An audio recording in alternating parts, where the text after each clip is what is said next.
رفع التونسيون شعار خبز ماء وبن علي لا، واستطاع التونسيون إسقاط بن علي بثورة، وجاءوا بما هو أسوأ بطبيعة الحال كجل الدول العربية والشمال إفريقيا.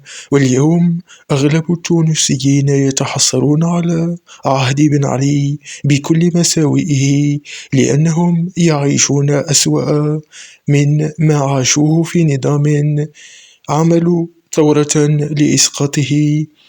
ودائما تكون النتائج في هذه البلدان أنك تضطر للتحصل على الماضي رغم كل مساوئه، لأن المستقبل دائما يكون أسوأ لغياب نخب سياسية تستطيع التغيير وشعوب لا تفهم في السياسة.